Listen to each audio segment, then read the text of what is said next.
What's going on, everybody? Welcome back to ARP in the morning. I appreciate you guys pulling up, man. I hope all is well with you guys on this fine Wednesday morning. I hope you guys are doing well, man. I appreciate you guys pulling up this morning. Thank you guys very much. Thank you guys very much for blessing me this morning, by pulling up. If you haven't hit that like button already, please make sure that you hit the like button for me. I appreciate you guys, man. Thank you guys very much. Man, hope you guys are doing well, man. I hope you guys are doing well this morning. Doing pretty good.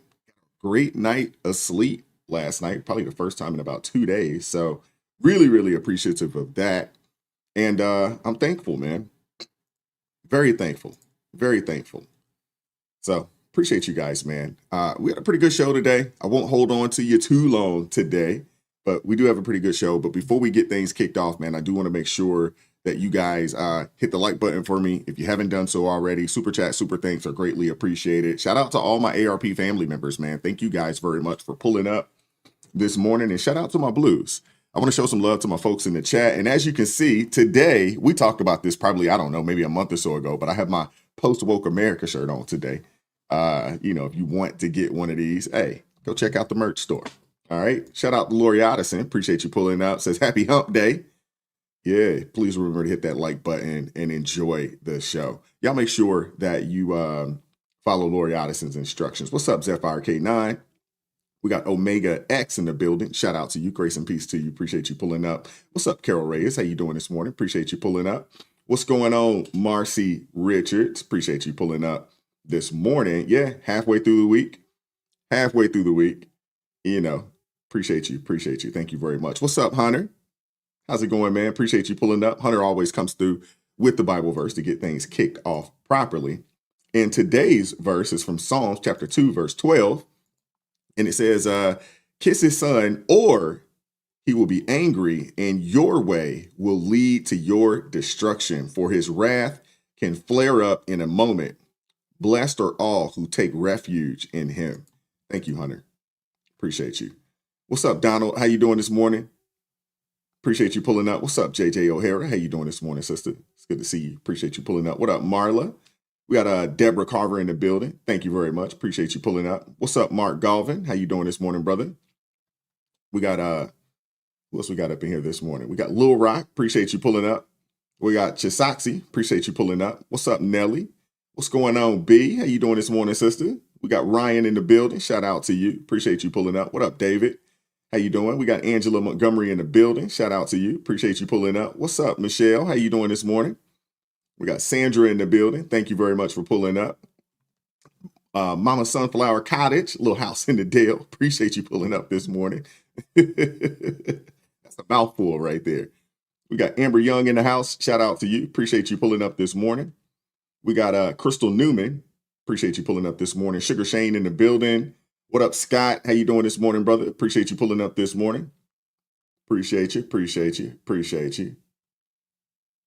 All right. We got Ed Maurer in the building. Shout out to you. Appreciate you. What up, Toy Mafia? And thank you, Nanny, for joining, or I'm guessing upgrading the ARP, your ARP membership. Thank you very much. I appreciate you. Thank you very much. What's up, Marie? How you doing this morning? GA in the building. What up, Lonnie King? It's good to see you, man. It's been a little bit. You must be sleeping in during the morning, huh? It's good to see you. What's up, Shelby Dodd? How's it going this morning? Appreciate you pulling up. Appreciate you. Who else we got up in here? We got Chad Winstead in the building. Shout out to you. What's up, Hadassah? How you doing this morning? Appreciate you pulling up. What up, LJ? How you doing this morning, sister? We got Aon in the building. Shout out to you. Appreciate you. Billy W in the house. Shout out to you. What up, Jane? How you doing this morning? Appreciate you pulling up. We got Melissa. Aloha to you. Appreciate you pulling up. What's up, Kevin? How you doing this morning? Appreciate you. Appreciate you pulling up. Well, we got Leslie Aaron in the building. Shout out to you. Appreciate you pulling up. What up, Kevin Caldwell? How's it going this morning, brother? Appreciate you pulling up. What's going on, James? How you doing? Angel R. Appreciate you pulling up. What's up, Miss Katz? How you doing this morning? It's good to see you. We got Jennifer Boswell. Appreciate you pulling up this morning as well. And Vintage Zen Artistry. Appreciate you pulling up. What up, Brian Gable? How's it going, man? Appreciate you pulling up this morning. What's going on, Amy? How you doing this morning? Appreciate you. What's up, Trish? How you doing this morning? Appreciate you pulling up. And Jimmy Nelson, appreciate you pulling up this morning. Mr. Largy, what's going on? D. Surrey in the building. Shout out to you. What's up, Junior? How you doing this morning? Appreciate you pulling up. What's up, Izzy? Appreciate you pulling up. What's up, Kiwan Lynette? It's good to see you this morning, sister. What up, Tinkerbell? What's going on? Appreciate you pulling up this morning. Appreciate you. What's going on, Catherine? How you doing this morning? Appreciate you pulling up. And Oscar Madison out of Houston. Appreciate you pulling up. What's going on, Russell? Kingsport, Tennessee in the building. What's going on? W. Cundiff, appreciate you pulling up this morning. What's up, Kristen Knight? How you doing this morning? What's up, Kirsten? How you doing this morning, shipmate? Appreciate you. Glad you enjoyed the intro music. Hey, it's Wednesday, man. I think when you get through the middle of the week, I know some of you guys are trying to figure out, how am I going to make it to Friday? You know, and hey, God gonna do it. Hey, I was just telling one of my friends, and we go way back. We go way back and you know, unfortunately, he committed a crime, and he's paying for that crime right now. And you know, he's been down. He's been locked up. Wow, at this point, man, 22, 23 years. And we're able to communicate from time to time. And you know, he wants to get out of there. He wants to get out of there bad, you know. And I was just telling him, man, I was like, hey, man, you got to put this in God's hands. I mean, continue to pray, you know, continue to get in your word. But you got to put this in God's hand. Obviously, you got to handle business on your end, but you got to put this in his hands. And he's there for a reason, you know, and I don't feel bad for the fact that he is there because he did what he did. And, you know, but I do hope that at one day, you know, he may get a second chance. But, you know, I'll tell people all the time, man, put it in God's hands, man. Shout out to Mama Sunflower's Cottage, little house in the Dale. Thank you very much. I appreciate you supporting the channel. I believe that's an upgrade as well. Thank you very much. I appreciate you. Appreciate you. Yeah, Leslie Aaron, you see it. It's been, goodness gracious, daggone rubber band. It's been tough to support the Hawks, man. It really has been. But I have a ton of hats. You know, when you got a bald head, when you look like this, bald head, hey, we got to have hats. So I got a ton of hats. And, you know, I kind of fell off on the Hawks when they traded Dominique Wilkins when we were #1 in the East for Danny Manning way back when. And I just kind of fell off. You know, I kind of fell off of them then. And then the NBA is just trash, you know, so I just don't even watch the NBA anymore. But, you know, I will rep you know, I got the Hawks hat, and I got a multitude of Braves hats. I got a bunch of them. I just don't have a black on black. So I typically don't wear it on this because I don't have a black on black. But you can't grow up, you know, in the A and not have a multitude, you know, of those hats with that A on it. For real. You know, but I thought today's, you know, countdown track was right on time, you know, because I think there's a lot of people out there trying to figure out how am I going to make it through the week? And, you know, when you don't know how, just understand that, you know, God's going to do it. He's going to do it. Put it in his hands. Yeah, Dominique was that guy back in the day, man, if y'all don't know. He was that dude. But appreciate you all pulling up this morning, man. Thank you guys, you know, for pulling up and showing up today. Please continue to make sure, you know, that you hit the like button for me. Carol Reyes says, to all the bald men, confidence is key. Embrace it. I've been embracing this bald head since I was 20, I guess maybe 27, 28 years old. I've been embracing the bald head. And I'm embracing the gray. I'm actually looking forward to it going all the way gray. I'm very much looking forward to it. Embrace it. Embrace it. You know, so yeah, if you're a bald guy, hey man, just embrace it. Now, my grandfather back in the day, well, my great grandfather, I never got a chance to meet my grandfather, not my biological, but on my father's side. I always talk about my grandfather on my mother's side. My grandfather on my father's side actually passed away before I was born, but my great grandfather, he used to rock the George Jefferson, bald on the top, with the fro around the back. I was like, I'm never doing that. Never doing that. What's going on, Annie? Appreciate you pulling up this morning. Thank you very much. Thank you very much. But I appreciate you guys, man. Shout out to Philip, 49er Faithful, with the $2 super chat, says, good morning, God bless, and thank you, Jesus. Yes, Lord. Y'all better bless God. Miss Cat. Yeah, that's old school. I would never. I embrace the bald head, but I ain't doing the George Jefferson. That's not happening. Oh my goodness. Oh my goodness. Y'all are a mess. But hit the like button, man. We're gonna get the show started.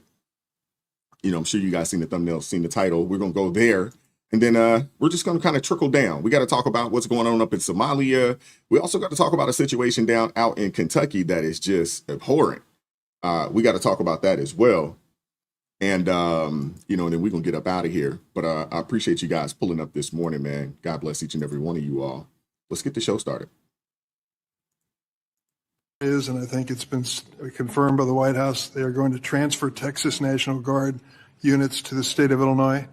What's the rationale for that? Yeah, Chairman, as you shut down the government, you voted to shut down the government, and you're sitting here, our law enforcement officers aren't being paid. They're out there working to protect you.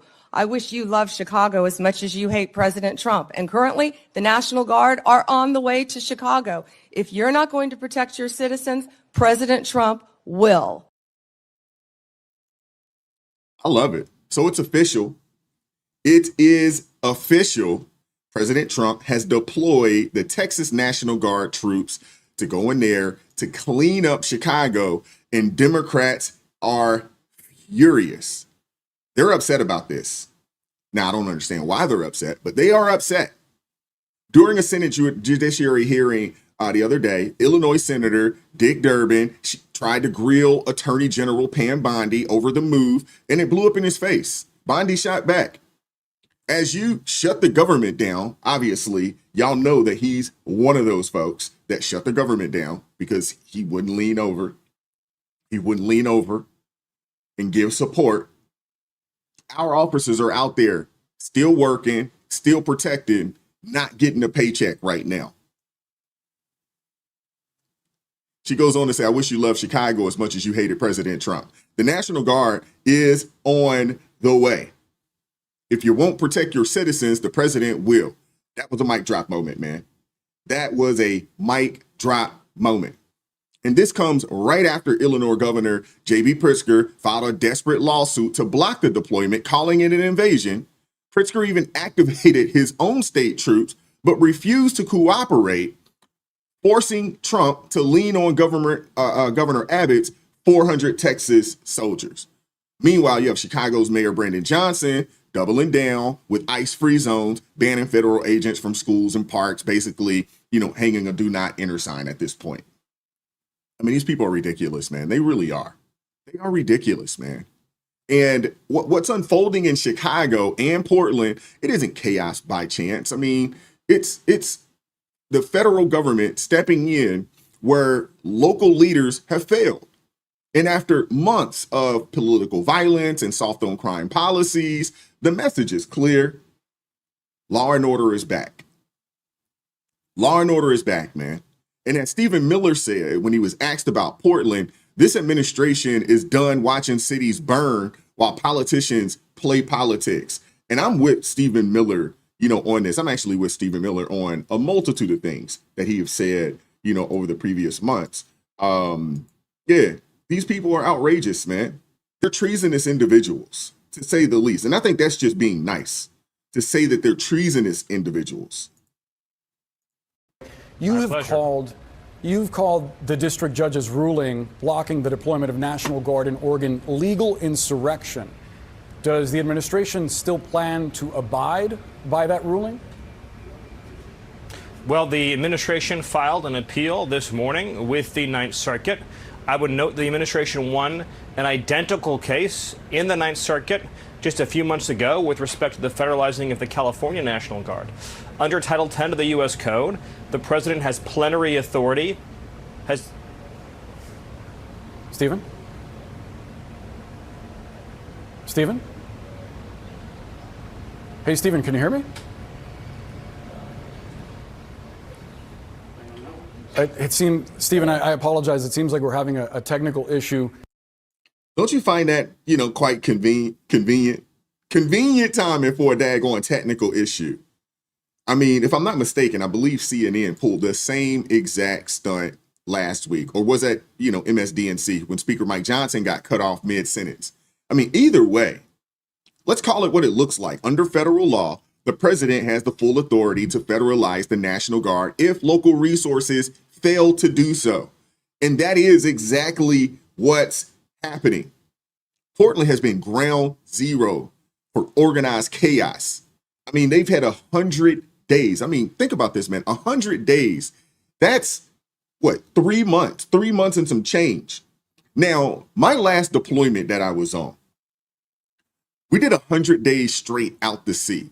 100 days straight. It was awful. No port visit. We had like 3 beer days, out there. It was terrible. Could you imagine 100 days, 100 nights of just foolishness? We're talking over 100 nights of riots, arson, people, furries,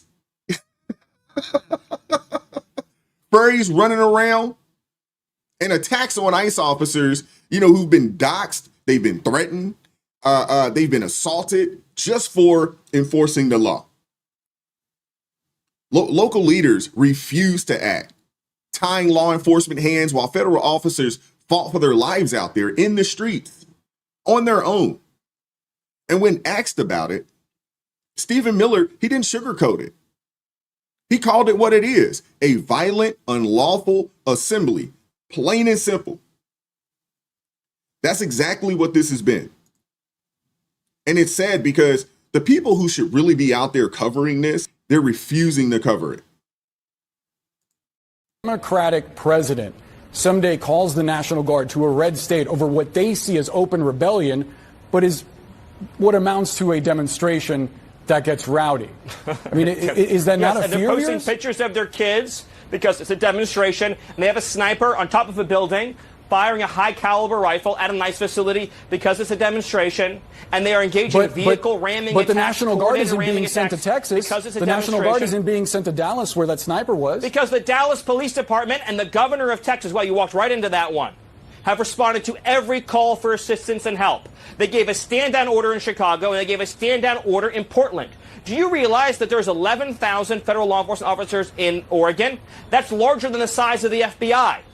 Local and state police are resourced to deal with this kind of riotous assembly, but they have refused. They've been given a stand-down order. So they've arrested we need some to use 70 National people Guard and since federal June. Troops They've been to arresting fill in folks that on the breach. ground. They've been arresting folks on the ground. They refute what you're saying outright.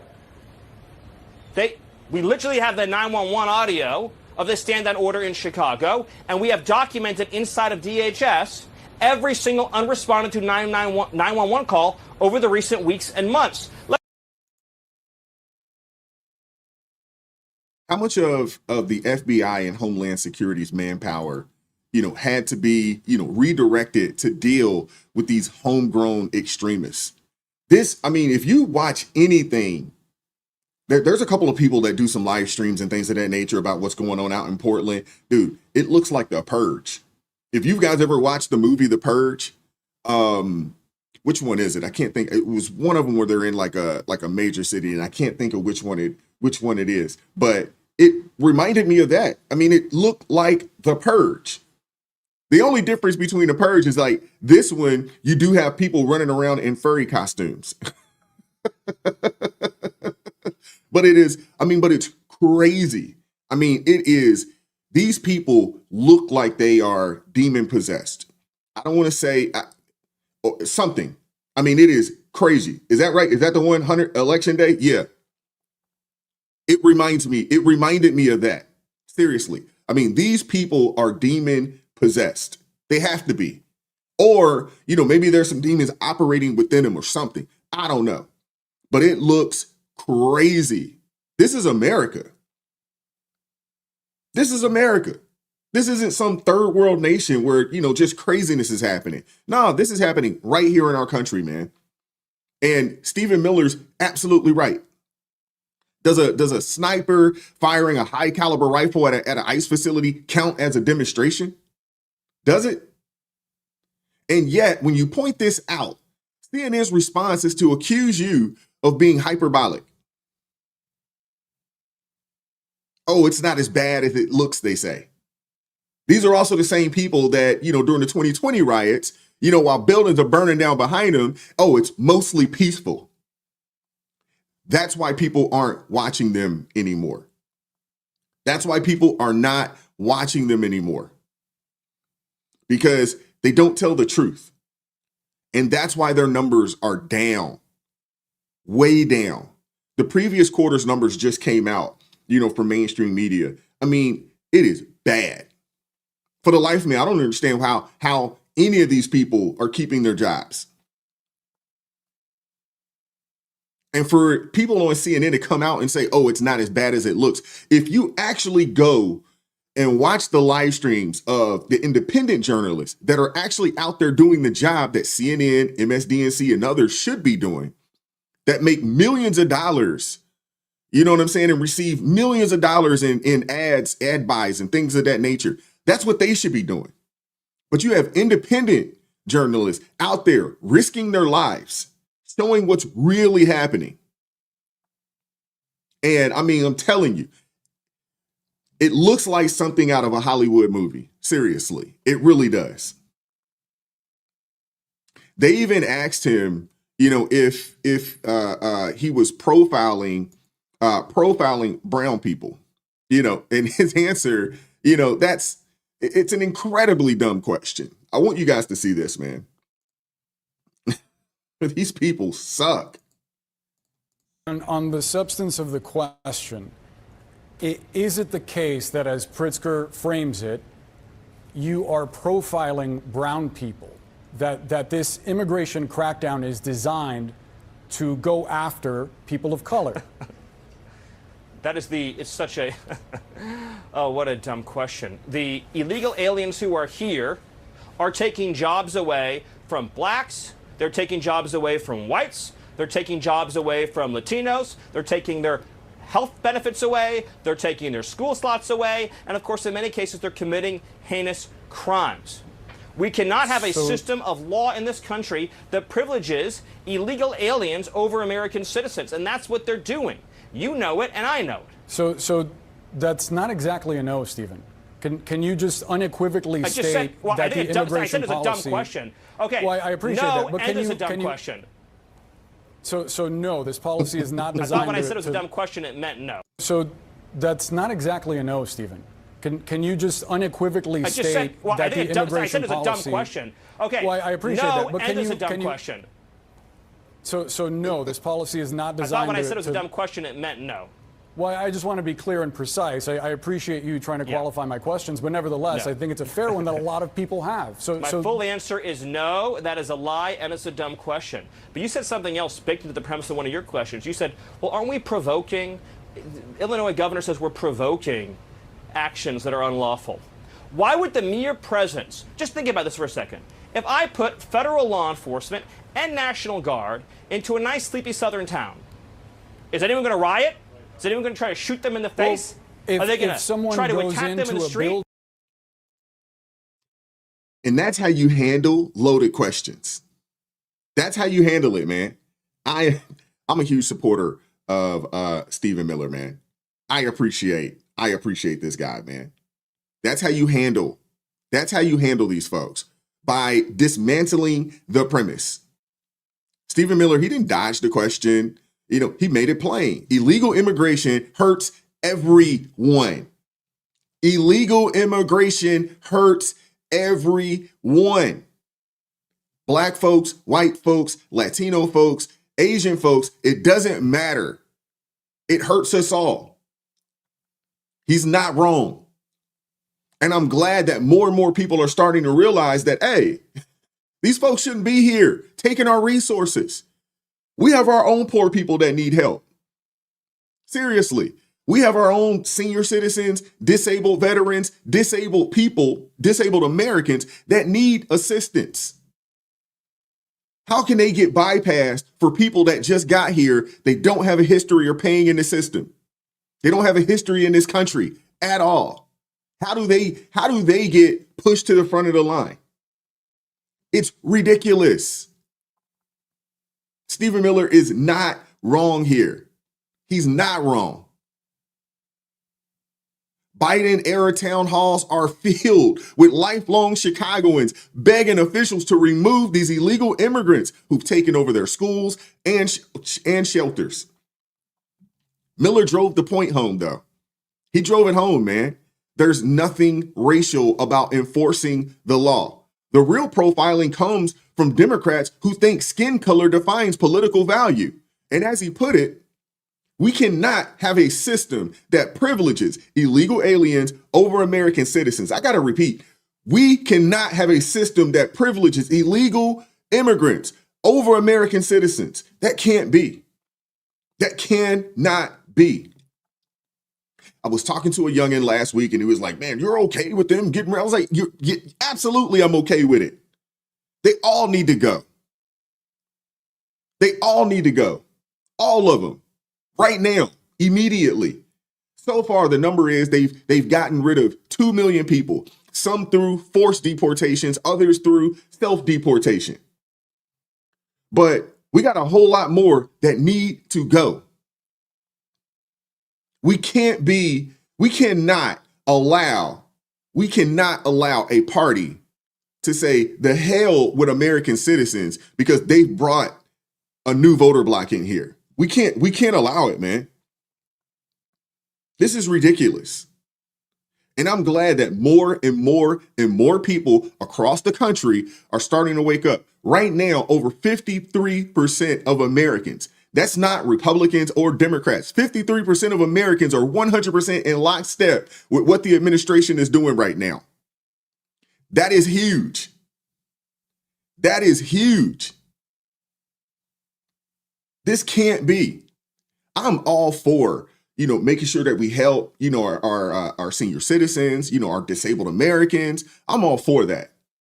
But I can't get behind supporting people that just got here, that they don't have family members or they don't have a history of paying into the system. I can't get behind that, man.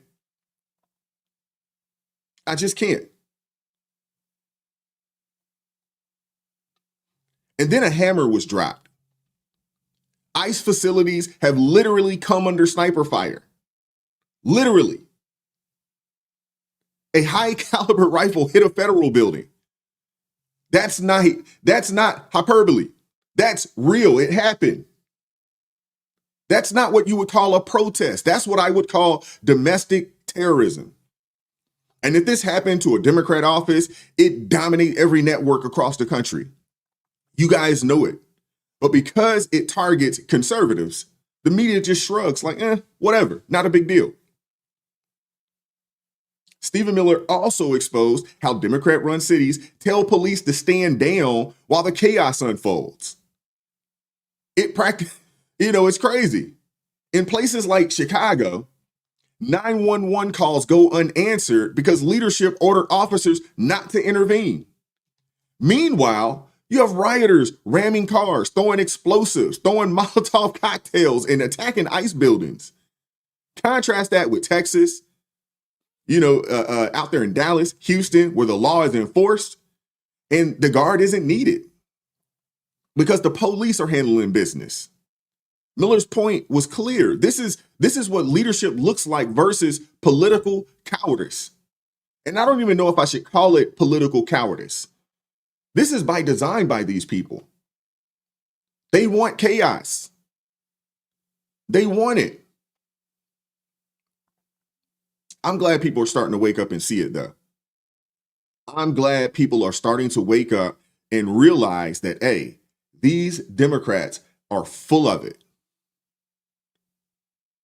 Now I know there's been some folks out there that say, hey, we got this shutdown. You know, the Republicans, they got everything. They got this, they got the House, they got the Supreme Court, they got the White House, they got the Senate.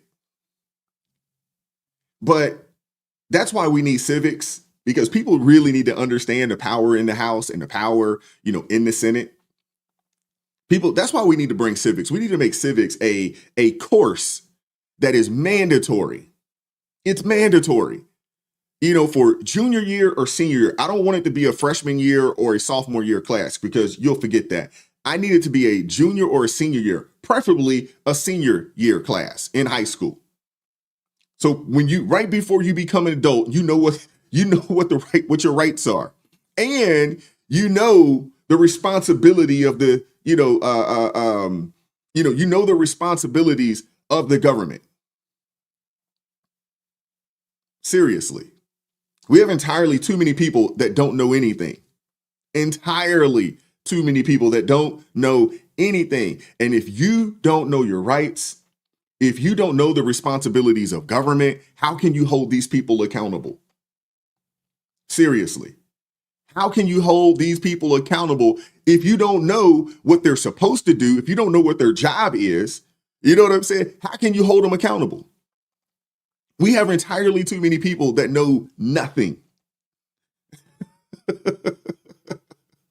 It's kind of embarrassing, to be honest with you. It really is. It's kind of embarrassing that we have entirely so many young people out here and older folks that don't know anything.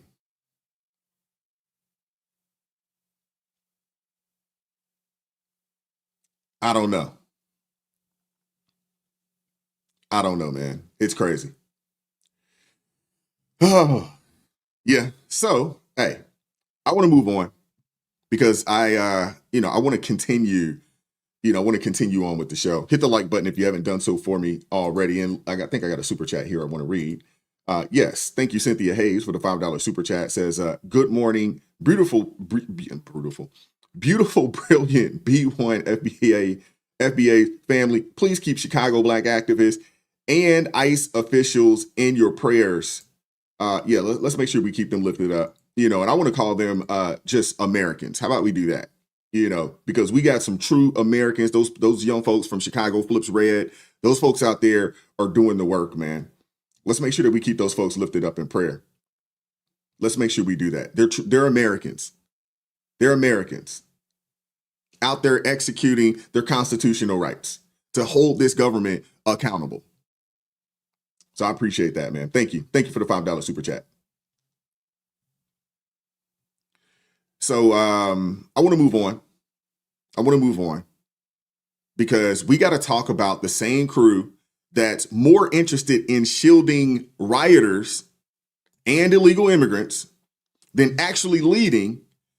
President Trump dropped a truth bomb yesterday that's got the left clutching their pearls and the rest of us cracking up, because, we're talking about, the savage takedown of the Democrat Party's total leadership vacuum, comparing them to Somalia, of all places, and zeroing in on one of their loudest voices, Representative Ilhan Omar. I don't know if you guys had a chance to see this, but we got to roll the clip from this real fast. This was hilarious. And this is something that was handed to us by, I assume, Schumer. I just don't know if Schumer has any power anymore. I look at your leadership. I don't know who to speak to. I'll tell you what, I'm getting calls from Democrats wanting to meet. I never even heard their names before, and they're claiming to be leaders. The Democrats have no leader. They remind me of Somalia, okay? And I met the president of Somalia. I told him about the problem he's got. I said, you have somebody from Somalia who's telling us how to run our country. She's from Somalia. He said, would you like to take her back? He said, no, I don't want her. Okay, you know who I'm talking about?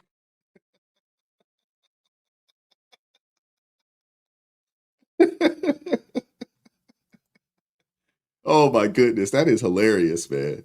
That is hilarious. And there you have it. Trump at his unfiltered best.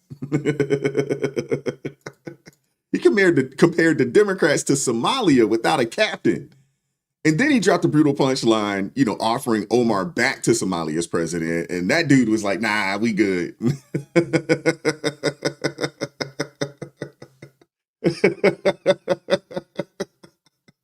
Hey, man, that was savage. That was savage. It was hilarious and dead on. Spot on. Spot on. Trump wasn't just roasting Omar, though. He was exposing a party so lost in foreign-born firebrands, lecturing America on, everything from, Israel to the border, while their own cities fall apart. I mean, it's not random shade. I mean, this is a spotlight on the chaos Democrats imported instead of fixing. And speaking of the chaos, we got to talk about Minnesota real fast. The scale of government fraud in Minnesota is staggering. I mean, it is outrageous what's going on in Minnesota. Now, I'm sure this type of fraud is happening all across the country, but it's being uncovered in Minnesota, and it is outrageous, the type of fraud that is going on up there. And only now, after years of red flags, are officials finally admitting how deep the rot goes. I mean, it is outrageous what's happening in I was going to call it Somalia, or maybe we should call it Little Somalia. Minnesota's a hot mess, man. It is. It is still unclear why it took the state years to flag millions of dollars worth of suspected fraud. The FBI says providers billed Medicaid for helping vulnerable people find housing. But investigators say those providers never did any actual work, and now lawmakers can't agree on what to do next. Some are renewing calls to beef up oversight.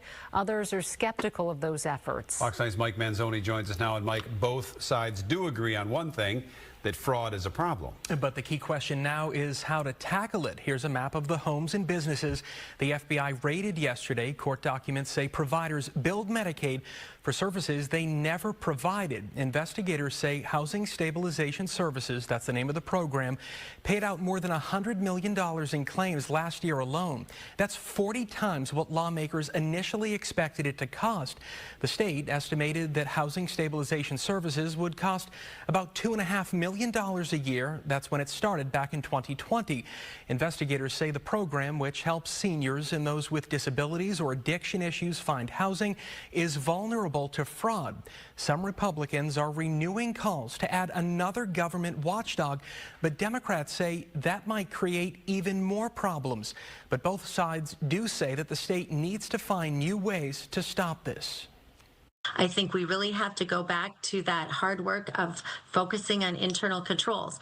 Are they flagging stuff on the front end? It is back this money, what's since gone. We need to catch this on the front end so that we're not pouring hundreds of millions of dollars out there and it's not doing Minnesotans any good. That proposal would have added an additional statewide office inspector general on top of the inspector general that we're federally required to have in the Department of Human Services. The more cooks you have in the kitchen, right, the more complicated things can be. So I'd have some concerns about that. All right. So let's get into it real quick. So to grasp what's happening in Minnesota, you got to look at the bigger picture. Okay. You got to look at the bigger picture. Over the past decade, the state has changed dramatically with a large influx of Somali migrants, transforming its culture, politics, and increasingly its relationship with public funds. Now, Governor Tim Walz redesigned the state flag eerily similar to Somalia's flag. I guess that's why people are calling it Little Somalia. It symbolized, a lot more than aesthetics. I mean, it marked a deeper shift. Minnesota has become a case study in how government aid can morph into personal cash machine for the well-connected. The clearest example is this: the Feeding Our Future scandal.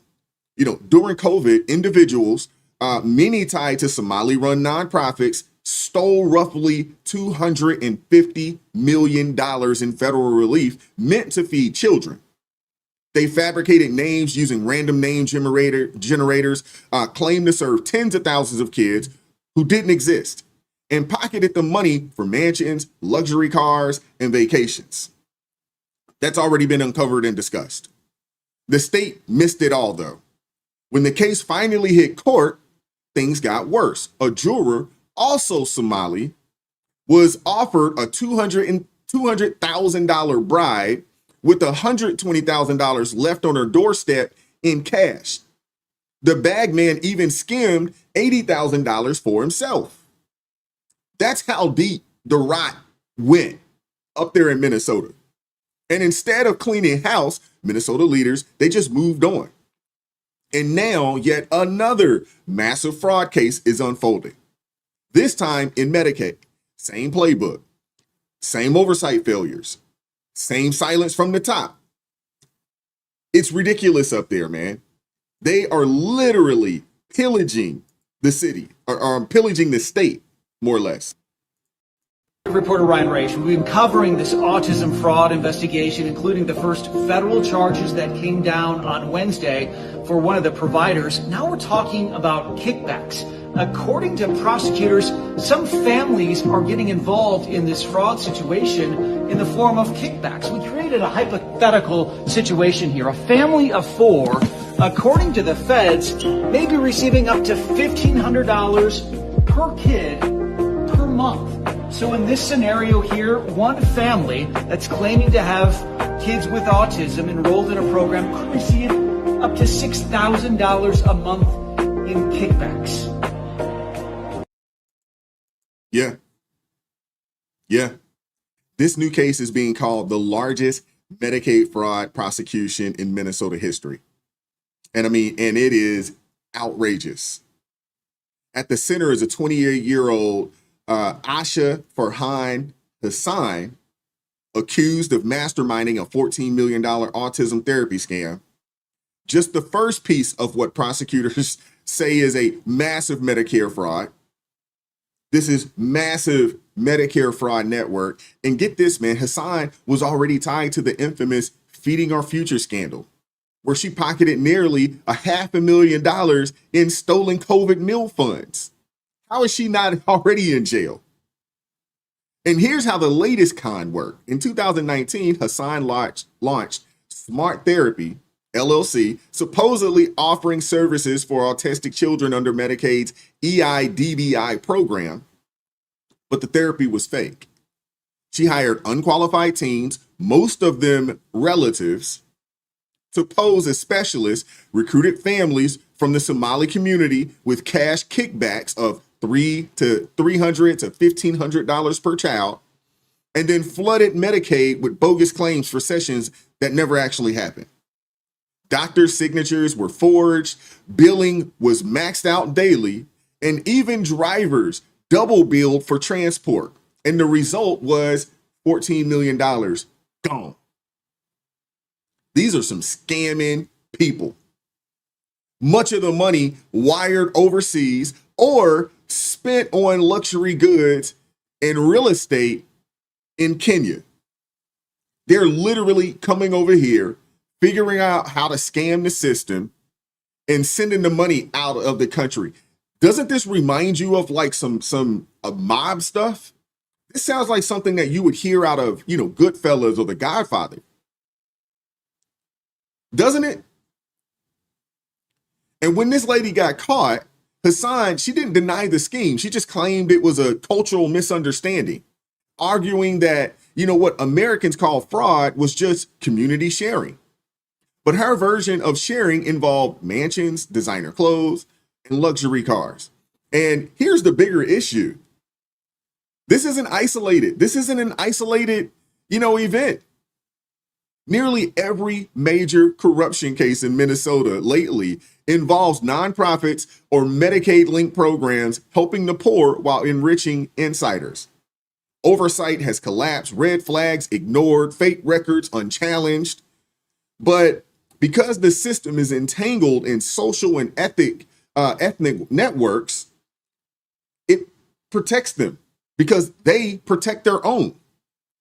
From the, feeding our futures, to this Medicaid mess, Minnesota's fraud problem has become systemic, spreading across housing, welfare, daycare, and even immigration programs. I mean, this is not just about stolen money. It's about a broken system that rewards corruption and punishes accountability. These folks have literally come over here and they have learned how to game the system.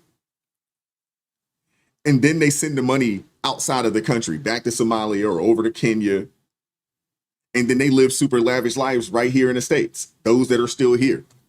This reminds me of, honestly, it reminds me of some, like mob movie. It does. I mean, it's all part of the same culture of corruption, that's taken root under Governor Tim Walz, where political correctness stops anyone from saying the obvious. Minnesota has imported a system of exploitation. And to be clear, this isn't about ethnicity or religion. It's about leaders too afraid to enforce the law for fear of being called racist or Islamophobic. When people commit crimes and defend them as cultural and the state looks the other way, you end up with a two-tier system. One where law-abiding taxpayers get punished while politically protected groups just operate freely. That's why the new state flag, which looks suspiciously like Somalia's, feels symbolic. It reflects a deeper truth. Institutions are being reshaped, laws ignored, and citizens who play by the rules are footing the bill. And that's why Trump calls it out. He's the only one saying what others won't say. And this is the United States. It's not a dumping ground for failed systems. If you come here to chase the American dream, great. But assimilate, follow the law, and respect the values that make this country great. America is a nation of laws, not a place where fraud, kickbacks, and cultural sharing becomes business as usual. But these folks have come over here and they've figured a way to game the system. And you got to understand that, especially, in the culture of Islam, if they are taking, robbing, stealing, raping what someone that they would call an infidel, it's okay in their eyes. It's actually not against their beliefs. They can do that. They can't do that to another Muslim, but they can do it to you all day long. They can do it to you all day long. That's why they can do it. And people say, oh man, don't they have a conscience? Don't they have a God? Nah. Yeah, it doesn't absolve them from doing this type of stuff because you are considered an infidel. So they can do it, and not have a conscience about it.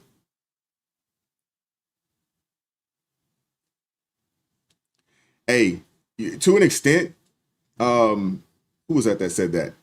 To an extent, hey, I'm with Ilhan Omar on that. I can't remember. I can't see who said it.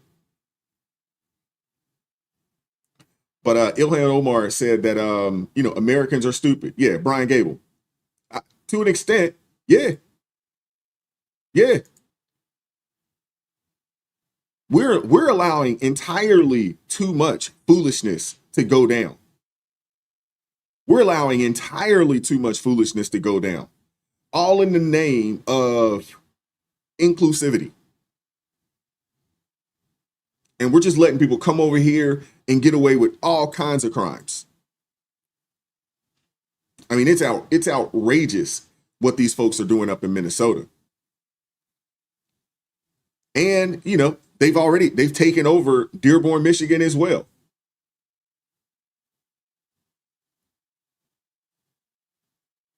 That Blue said, not stupid, just trusting fellow Americans. I'm there with you.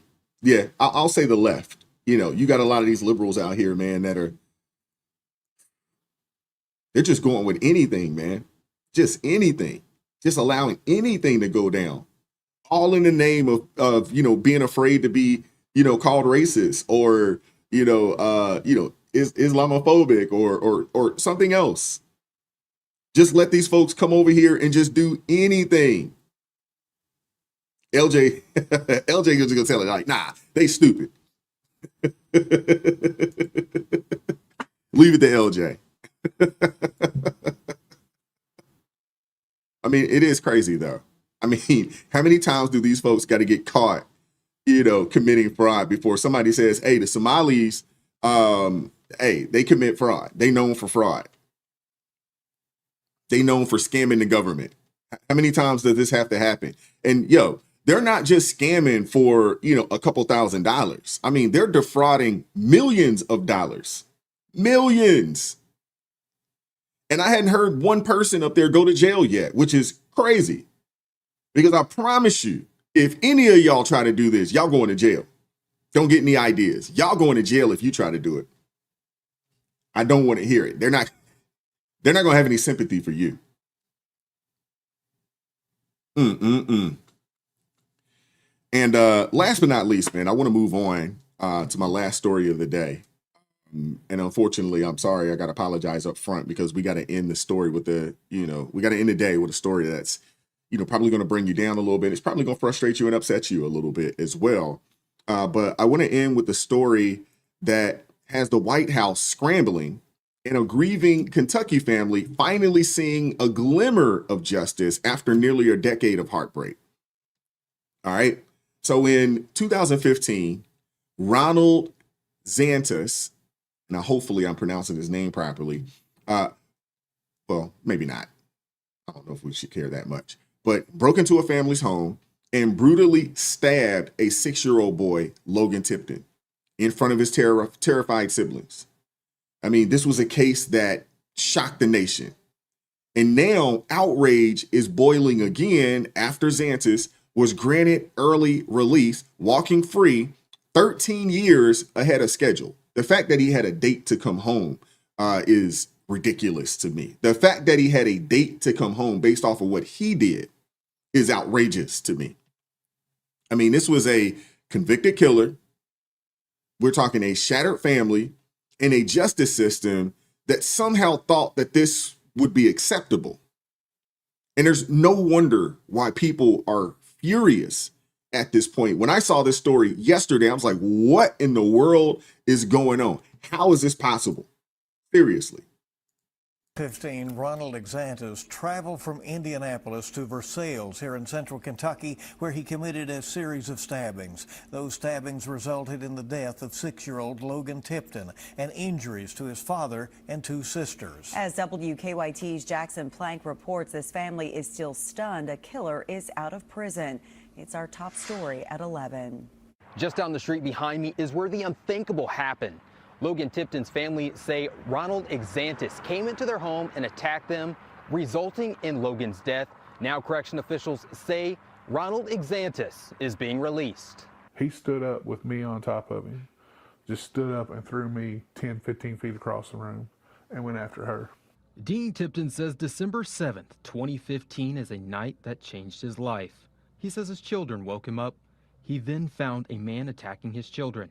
And when I got to the top of the stairs, he attacked me. He come at me with the knife. The night took a tragic turn with the loss of a life, his 6-year-old son, Logan. Dean says immediately after Logan's death, he lost his will to live. I laid in bed. I gave up. I gave up on life. I gave up on my family. I gave up on everybody. I just wanted to die.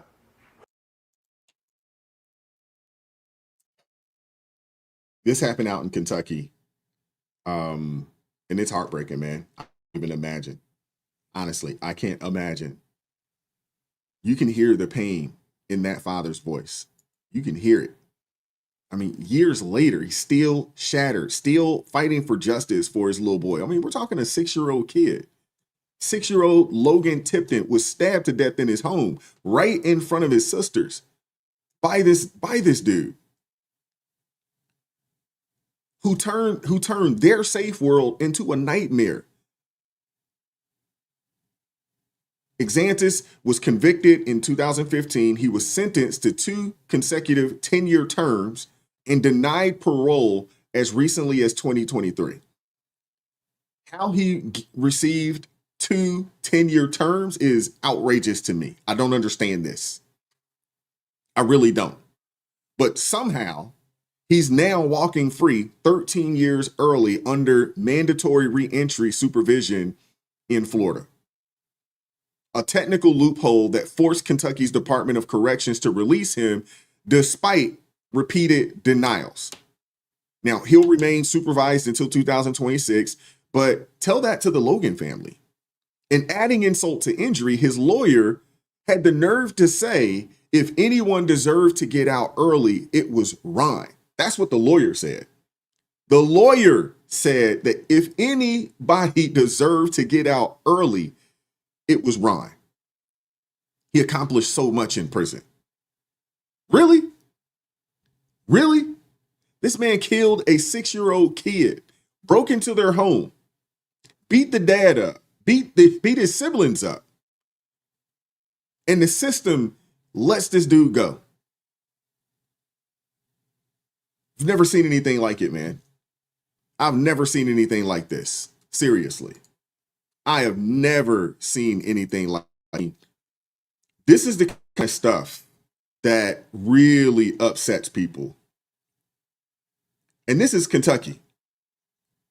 Now, I'm not sure exactly, it said Versailles. I'm not really sure what county, and I don't know what the political graphics are, in the,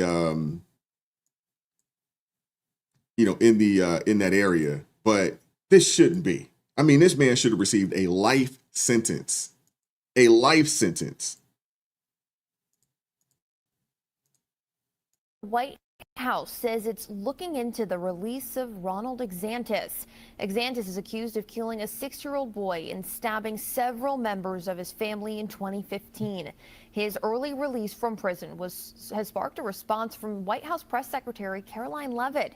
She says the White House is now looking into it. Investigators say in 2015, Exantis entered the Tipton home through an unlocked door, killing Logan Tipton and hurting his dad and 2 of his sisters. WKYT's Maggie Rickerby spoke with the family tonight and Ronald Exantis' lawyer. It's our top story at 11. Because he did it. He did it in front of me. It's been 10 years since Coral Tipton and her siblings say they watched Ronald Exantis kill their 6-year-old brother, Logan Tipton. He did it in front of my siblings.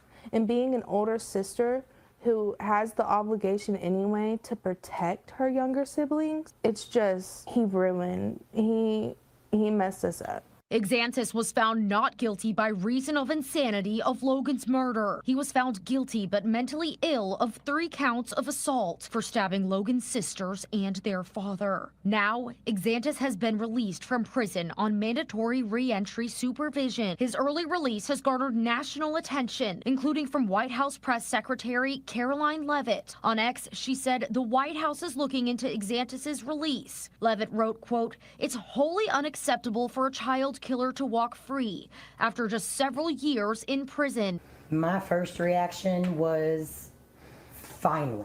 Yeah. People are finally finding out about this.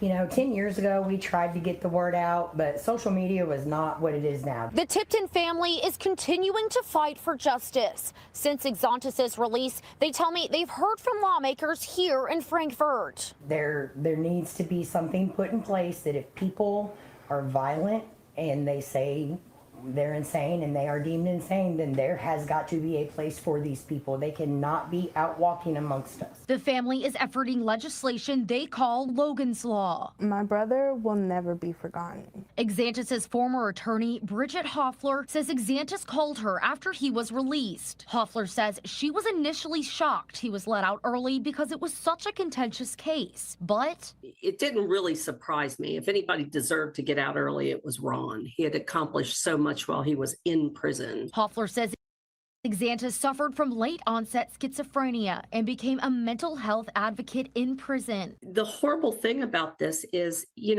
Ron did not intend to do any of this, and Ron was insane when it happened, but yet Logan is still dead, and those children are still traumatized, and they will be until the day they die. Hoffler says Exantis is not a threat, but the Tipton family says they fear for their safety. In Woodford County, Maggie Rickerby. I've been saying on this channel for quite some time that we have a mental health crisis in our country. I think we all know this, and I think we can all agree that, yes, we have a mental health crisis in our nation. But this is unacceptable. This is unacceptable. Seriously. What did this dude accomplish? I mean, good behavior credits in a cage? Really? And while the Tiptons, bury their nightmares, I'm still trying to figure out, like, how in the world does this happen, man? How does this dude, slip through? I just don't get it, man. I don't get it. It doesn't make sense to me. Now, they said that he slipped through an unlocked door once, and now the system's unlocked door is spitting him back out into society, potentially near children again. And I believe that's why the White House is jumping in, confirming that they're looking into how he was able to be released from prison in just 10 years. I mean, this is something else, man. It really is. Both for being with us, and let us just start with how sorry we are for your loss and everything that you've been through over the past 10 years. How does it feel today to know that Exantis is back on the streets? It's sickening, infuriating. There's really no words to explain it. Me and my siblings, we are fearful of what's to come next. Coral, tell me a little more about that. I mean, you were attacked in your home. This man is now back on the streets. You fear for your safety? I do. And Ronald Exantis was not charged for murder. And that's the part that is really hard for us to grasp anyway. It's like my testimony did not matter at all. And that's truly just how I feel. I seen the man in my room killing my brother. And now he is just free. It just doesn't make sense to me. So I would love to ask both of you. So take me back to that day in court when he was not found guilty of murder by reason of insanity. You saw it, as you pointed out, with your testimony there in court as well, Coral. I asked both of you, like, what did it feel like that day? It seems to me the fact that he is on the street is both a combination of the parole board, but also that initial trial that found him not guilty of murder. Correct. After hearing the verdict of not guilty by reason of insanity, it kind of just felt like, what do we do now? Like, we can't try him again. When my mom was trying to explain it to us, me and my little sisters and brother, we were just confused. We couldn't understand the not guilty verdict. I could understand maybe guilty by reason of insanity, because this whole crime, this whole case is truly insane. It's sick, and Right. It's just, there's no words. It broke my heart. My heart was already broken, but it really broke me when they basically told us nobody killed Logan, nobody was going to be held responsible.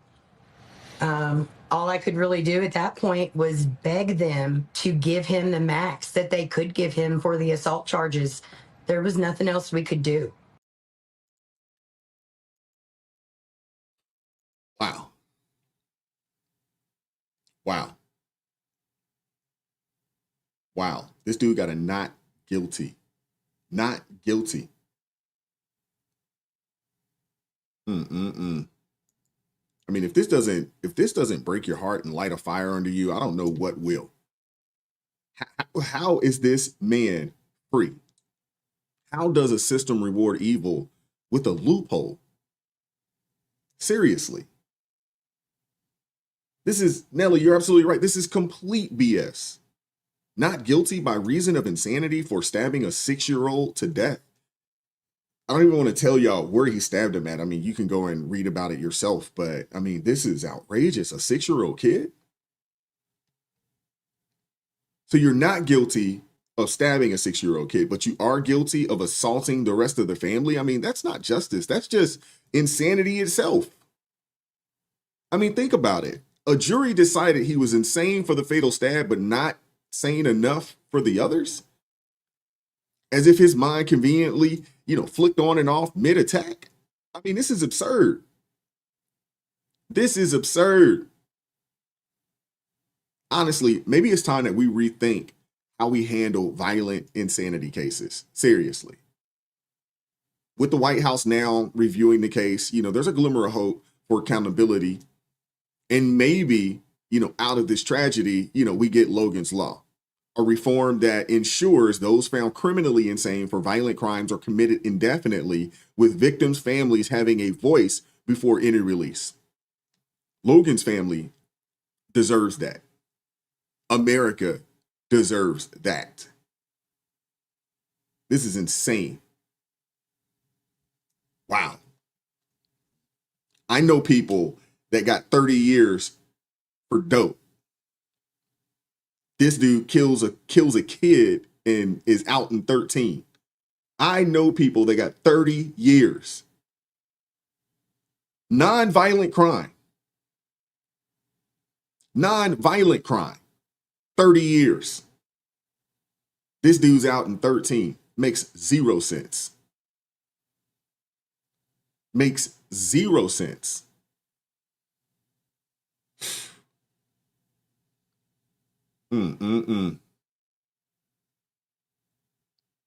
Woo. Wow. Makes no sense, man.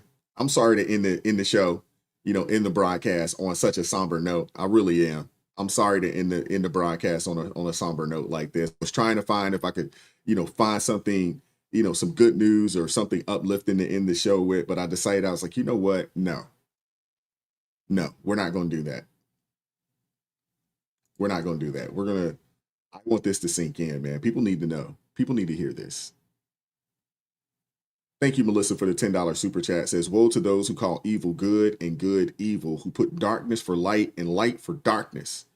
Isaiah chapter 5, verse 20. You're absolutely right. I appreciate this scripture. Thank you. Thank you. Wow. Now, the White House can do something about the law. And maybe the state of Kentucky will get in there and they will do something. I mean, this guy, he's out. There's nothing that can be done about him. It is what it is. He is out. He is free.